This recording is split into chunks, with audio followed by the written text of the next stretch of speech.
अब ओमान का स्टेटमेंट आया नाज़रीन, क्योंकि ओमान में एक बहुत बड़े ऑयल स्टोरेज के ऊपर अटैक हुआ था सलाला में, और बहुत आग वहाँ भड़की हुई है, और इस वक्त बहुत इंपॉर्टेंट था क्योंकि ईरान ने यह कहा कि ओमान के अंदर जो अटैक हुआ वो हमने नहीं किया। अब ओमान के स्टेटमेंट का इंतजार किया जा रहा था। ओमानी वजीर खारजा ने जो बयान दिया है वो बड़ा शानदार। उन्होंने कहा जी ये जो जंग लगी है ना, इसका मकसद ईरान को कमज़ोर करना और खित्ते की नई तश्कील करना है। यानी वो जो कहते हैं कि एक्सपेंशन करना चाह रहा है इसराइल, ग्रेटर इसराइल के मामलात हैं, वो उस तरफ इशारा कर रहे हैं कि जनाब ये तो खित्ते की नई तश्कील करने जा रहे हैं और ईरान को कमज़ोर करना चाहते हैं। फ़लस्तीनी रियासत के क़याम को रोकना इस हमले का मकसद है, ये भी उन्होंने कहा। और फिर ओमान ने बड़ा क्लियरली एक स्टेटमेंट दिया कि ओमान बोर्ड ऑफ पीस का हिस्सा नहीं बनेगा।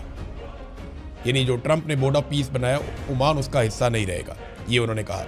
और इसराइल से ताल्लुकात कभी कायम नहीं करेंगे, उनके साथ हालात हमारे नॉर्मलाइज नहीं होंगे।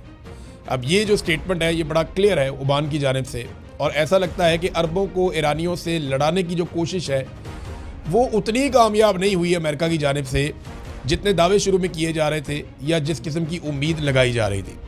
नाज़रीन, खलीजी ममालिक में जो आलमी मालियाती इदारे हैं वो शदीद ख़तरे में पड़ गए हैं। बहुत सारे लोग अपना पैसा निकाल के खलीजी ममालिक से जाना चाहते हैं, और कई लोग कह रहे हैं जी वो वापस नहीं आएंगे, ये ममालिक महफूज नहीं है। और अरब ममालिक जो हैं वो ये सोच रहे हैं कि हमने तो अमेरिका पे इन्हिसार किया था, अरबों डॉलर खर्च किए थे कि ये हमारी हिफाजत करेंगे, और जब वक्त आया तो ये निकल गए हमें अकेला छोड़ के, और इन्होंने हमसे ज़्यादा इसराइल की हिफाजत के लिए कोशिश की, बल्कि हमारे हथियार यहाँ से उठाकर इसराइल ले गए उनको बचाने के लिए, और अभी जनूबी कोरिया से भी हथियार उठाकर ला रहे हैं कि किसी तरह भी इसराइल की मदद की जाए।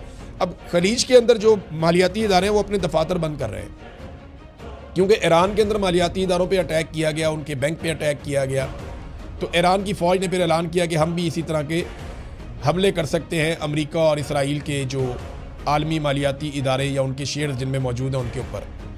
तो फिर खलीजी ममालिक में बहुत तेज़ी से आलमी मालियाती इदारे अपने दफातर बंद कर रहे हैं, और इसका भी नुकसान होगा। नाज़रीन, मैंने आपको बताया था कि मगरबी ममालिक उस तरह से खड़े नहीं हुए अमेरिका के साथ जैसे पहले खड़े होते थे। यानी जर्मनी अभी तक इस जंग का हिस्सा नहीं बना। यहाँ बरतानिया के अंदर जो पार्लियामेंट में बातचीत हुई, बड़ी शदीद तनकीद हुई हुकूमत के ऊपर, वो इस जंग का प्रॉपर हिस्सा नहीं बना। इसी तरह से फ्रांस ने मुखालफत की है, स्पेन ने मुखालफत की है, स्कैंडिनेवियन कंट्रीज़ ने मुखालफत की है, और अब कनाडा के वज़ीर-ए-आज़म ने भी ये स्टेटमेंट दे दिया है कि ईरान जंग में हम कभी हिस्सा नहीं लेंगे।